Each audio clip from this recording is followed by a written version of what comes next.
Une énergie débordante, un esprit globe-trotter et une âme d'entrepreneur, Aurore s'épanouit pleinement chez Excelia. Étudiante ultra engagée, elle ne manque aucune occasion pour s'investir dans des projets collectifs, pour apprendre, donner et évoluer. Assoiffée de voyage, son cursus chez Excelia lui ouvre les portes du Brésil, de l'Italie et de l'Espagne. Embarquée dans la vie trépidante d'Aurore, qui nous emmène avec elle sur le campus et à travers le Brésil. Vous écoutez Les Étincelles, le podcast Excelia.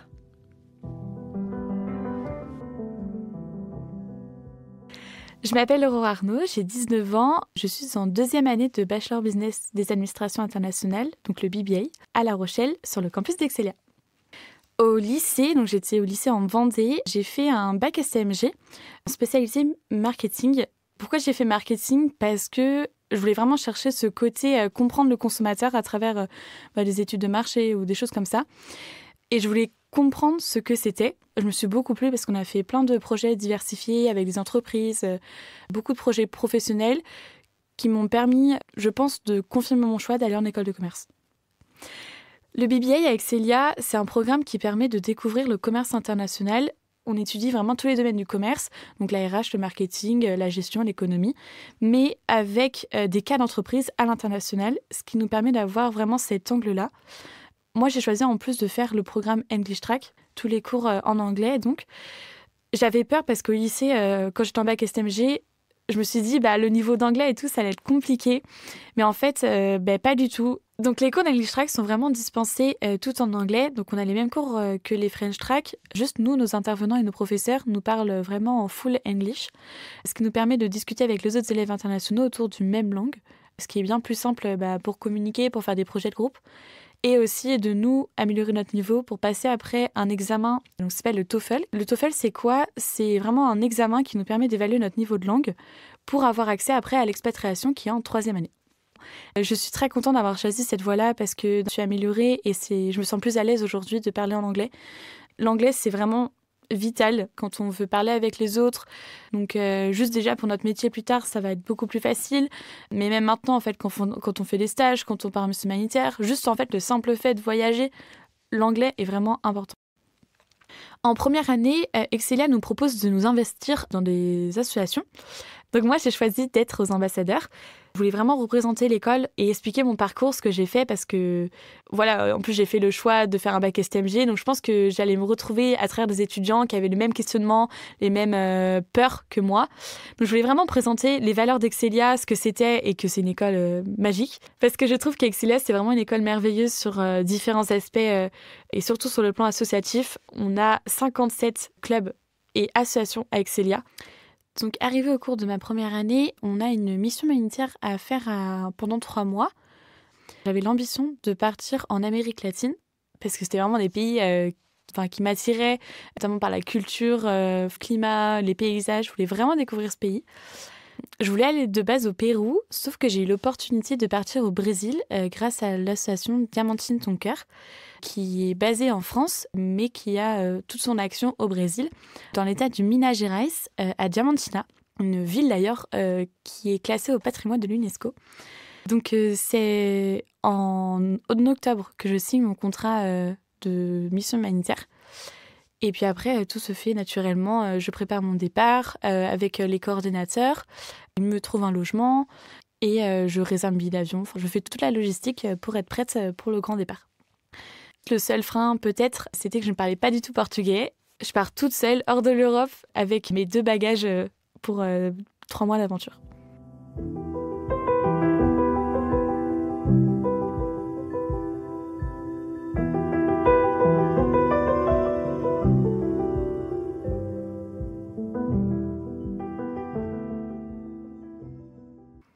Donc après 12 heures de vol entre Zurich en Suisse et São Paulo au Brésil, je me souviens que quand je descends de l'avion, la chaleur était impressionnante sur le tarmac. J'ai senti que c'était vraiment le nouveau départ pour 3 mois et que je me sentais vraiment apaisée. Et je me suis dit, ok, j'ai vraiment fait le bon choix. Quand je suis arrivée à Diamantina, on m'a installée dans un logement. Donc en fait, ça fait partie de l'association. Ça s'appelle Réagir. C'est un logement pour les étudiants et pour les jeunes professionnels. Donc, on a environ 10 colocs ensemble. Ça nous permet aussi, le soir, quand on a un petit coup de blues, d'aller se parler ou même d'aller faire la fête ensemble. Comme ça, on vit dans un environnement commun, mais tout en ayant sa chambre et son intimité. Diamantina de son cœur, c'est une association qui aide les enfants issus de milieux défavorisés, donc souvent dans les favelas. L'association a 2 entités. Donc, on a les Piles, qui est plus une école pour les garçons, même si les filles y vont quand même pas mal. Donc, ils sont environ 110. Et après, il y a VEM, qui est l'école des filles. Là, il y a un peu plus de monde. On est 180 personnes, voire 200 quand il y a des grosses classes. Les enfants sont répartis par niveau et âge. Donc, ma mission là-bas était vraiment de soutenir les équipes éducatives. Donc, je donnais des cours de soutien, des cours de langue, français, anglais. Je faisais aussi des cours de sport. Et mon plus gros projet, c'était de monter cette pièce de théâtre de A à Z. Donc, j'ai écrit le script, j'ai fait les costumes, j'ai fait les décors. Et le but final était de le présenter devant la ville. Donc, on a monté une petite troupe de théâtre de 30 enfants, filles et garçons. Ça a permis aux enfants, je pense, de se découvrir aussi un talent au niveau oratoire, qu'ils ont gagné confiance en eux parce que passer devant 130 personnes pour faire une pièce de théâtre, c'est hyper intimidant. Et j'étais super contente du résultat. C'était 3 mois de travail intensif. Et le jour J, donc c'était vraiment le jour où on a fait cette représentation-là. Et c'est comme si on voyait la concrétisation de ce travail de 3 mois intensif. Et je crois que ça a été le meilleur moment de ma mission humanitaire parce que j'en avais les larmes aux yeux et je pense que j'en ai encore les larmes aux yeux à l'heure d'aujourd'hui. Mais quel plaisir, franchement, quel plaisir. Et j'ai adoré ce que j'ai fait là-bas avec eux. J'avais tellement de stress et une grosse boule au ventre. Je me suis dit, ça se trouve, ils vont tout perdre leur texte, ça va être n'importe quoi. Et finalement, c'était magnifique. Tout s'est très bien déroulé naturellement. Il n'y a eu aucun couac. Et le fait que tout le monde applaudisse, que ça crie, ça chante de partout et que les enfants me courent dans les bras, à ce moment-là, il y a eu beaucoup d'amour qui s'est dégagé, l'équipe éducative, les parents, et c'était que de la joie et beaucoup de larmes de joie, mais très fière d'avoir accompli ça pour eux. Quand je suis partie du Brésil et que je partais vers l'aéroport, j'avais beaucoup d'émotions. Le cœur qui était serré parce que je me suis dit, ça y est, je quitte ma famille de cœur. J'arrivais encore courir après la voiture, me lancer les derniers au revoir. C'était vraiment un moment de paix, mais en même temps un moment d'amour énorme qui me donnait. Et c'était comme un remerciement.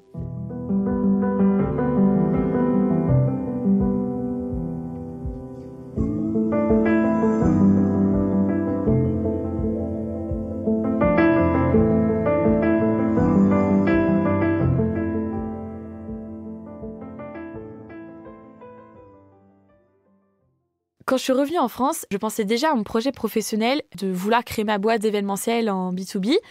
Et j'ai eu l'opportunité d'intégrer la Junior Entreprise parce que j'avais reçu un mail comme quoi il y avait des postes disponibles en tant que responsable.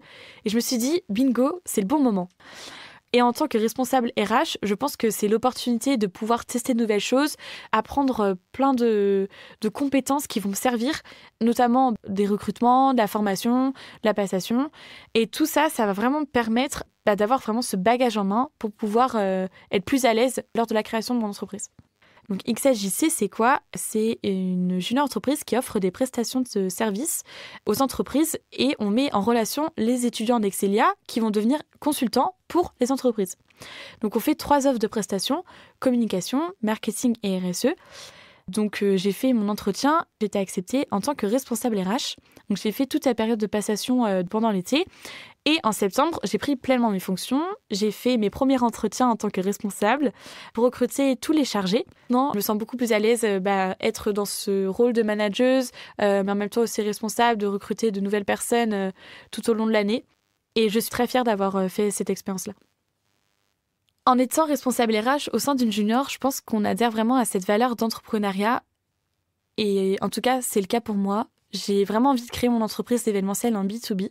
C'est pourquoi, dans 2 mois, je vais faire un stage en événementiel en Italie, à Rome, dans une entreprise qui s'appelle Nota Bene, qui fait des prestations d'événementiel et d'agences de voyage. Ça va vraiment me permettre de découvrir tout ce monde et de confirmer mon choix si j'aime le monde événementiel ou alors si ce n'est pas fait pour moi. Donc, mes missions concrètement là-bas, ça va être d'assister le CEO lors des déplacements, mais aussi lors de la création d'événements. Donc je vais contacter les clients, les prestataires, les fournisseurs, les aider à mettre en place l'événement le jour J. Être aux côtés d'un CEO, je pense que ça va m'apporter cette vision 360 de l'entreprise. Donc je pense que je vais apprendre beaucoup à ses côtés. L'année prochaine, je pars pour de nouvelles aventures. Je pars pendant 1 an en Espagne, à l'ESSEC Business School à Madrid. Cette école est réputée mondialement, notamment pour le marketing, mais aussi pour tout ce qui est logistique internationale. C'est pourquoi je voulais faire un double diplôme International Business là-bas. Donc les cours vont vraiment être axés sur mon projet professionnel qui est travailler dans l'événementiel, mais aussi la logistique internationale. Donc je vais pouvoir apprendre tout ça là-bas. Le plus surprenant dans tout ça, c'est que je parle même pas espagnol, comme quand je suis partie au Brésil. Je vais encore apprendre la langue sur le tas. Donc oui, je vais devoir encore apprendre une nouvelle langue, mais pour mon plus grand plaisir. Une de mes passions, c'est vraiment de voyager et de découvrir plein de cultures différentes à travers le monde. C'est grâce à Excelia que j'ai pu découvrir déjà 3 pays en l'espace de 2 ans. On apprend beaucoup de choses à Excelia. Il nous a vraiment plein de cartes en main pour que, dans le monde professionnel plus tard, on montre qu'on est adaptable, qu'on est prêt à relever plein de défis et qu'on mérite d'être embauché. Mon conseil que je pourrais donner, c'est vraiment de voyager, de partir international, partir dans l'inconnu, parce que c'est là où on va apprendre le plus sur nous, sur nos limites, sur ce qu'on aime, de découvrir plein de cultures, plein de choses différentes, d'aller parler avec des inconnus et en fait de découvrir que ça va devenir tes meilleurs amis, ou alors ta famille de cœur. C'est ça aussi l'international. J'ai adoré tous mes voyages et j'ai qu'une envie, c'est de repartir, refaire mes bagages et repartir dans l'inconnu.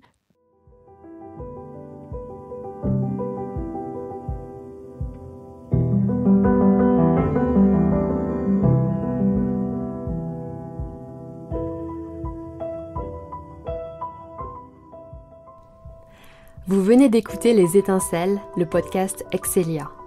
Dans le prochain épisode, découvrez une nouvelle histoire d'un étudiant. Retrouvez-nous sur Instagram avec le compte Excelia Group.